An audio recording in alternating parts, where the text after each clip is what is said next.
Hey everybody, hope you guys doing alright. So,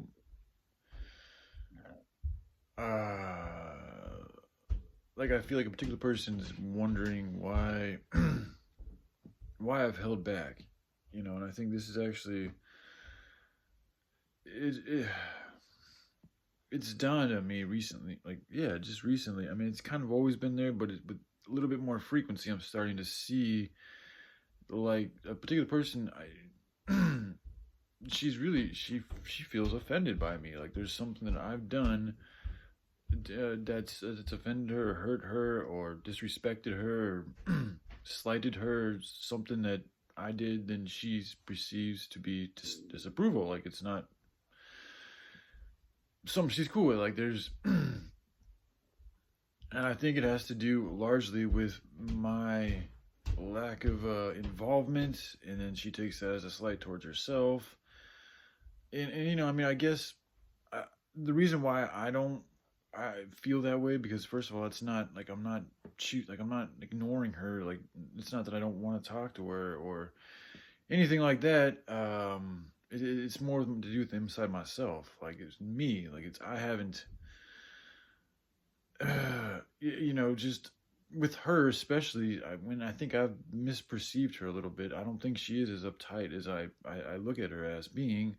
But for a while there, I was looking at her as an extremely kind of like person you had to like be careful about what you said around her, and like you had to walk on eggshells. And but she's actually not that bad. Like, I think she's a little bit chiller and much more laid back than I give her credit for. So that's my assumption that it's my fault for assuming things that are likely not to be all that true.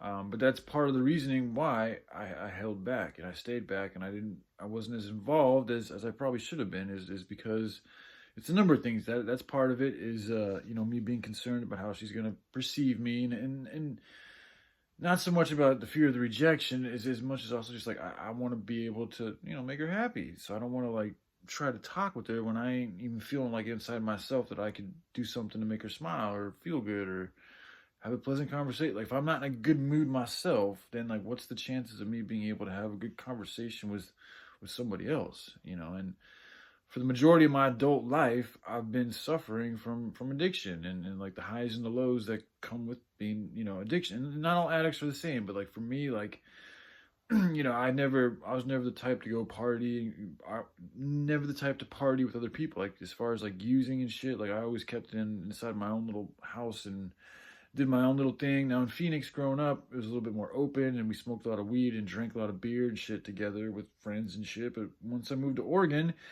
it became something I did just with myself, and I never, I mean, doing pills and shit like that, that's, some people used to do pill parties and stuff, but I never got into that, and I never did it. So it's always that was also a very solitary thing that I did with myself.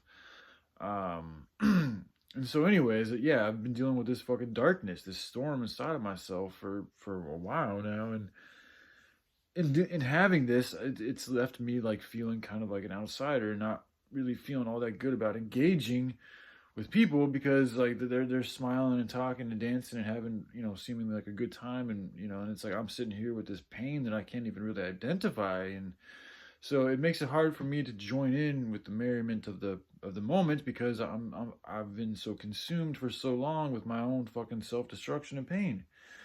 So that's been another reason that's kept me from getting involved as much as I should. Um, Another one, it too, is that like falling in love. Like, really, when you find somebody that you feel like your heart has the ability to truly like just get lost in and envelop in somebody else, and they envelop you, like it's there's some intimidation, man. There's some trepidation. There's some fear along with that, because it's, especially in the world that we live in today, there's so much that's seemingly working to disconnect us from our true self and from love. And when I say true, I just mean unfucked with, unmanipulated, like OG, just raw, organic, like that. Yeah, there's a lot getting in the way of that.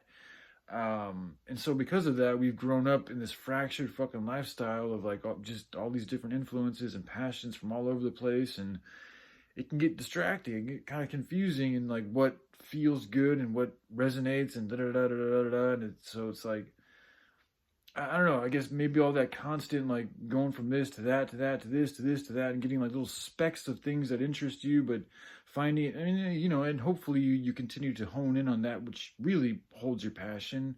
That's, I think, a very good goal to find and be able to, achieve, is even just to have the senses to hone in on your passion is in itself a skill that some could say it takes time to develop. But once you get that, then you hone in on your passions, and that has actually helped me, like, in knowing what I want to do with my life now. Like, and I kind of already knew when I met her, but the specifics of how I was going to go about doing this still eluded me for a very long time. And it's only been recently that the specifics of how this is going to get done is now been revealed to me, or I've discovered.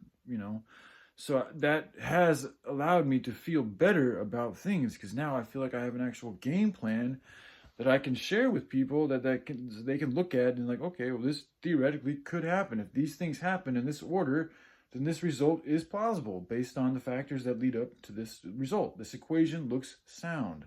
Like, I feel like I can present it in that way and it looks theoretically sound.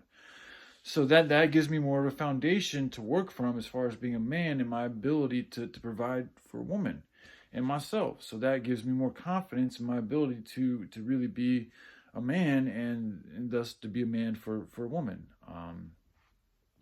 So now that I've got a little bit better feeling on that, I feel better in communicating with her. Then there's also like the sickness factor, like, the kratom and the kava. I've said this, continue to say this. For whatever reason, those herbs, the more I take of them, the less I want to talk to people. Like, it's just that simple. The more of those herbs I take, the less I want to communicate with anybody.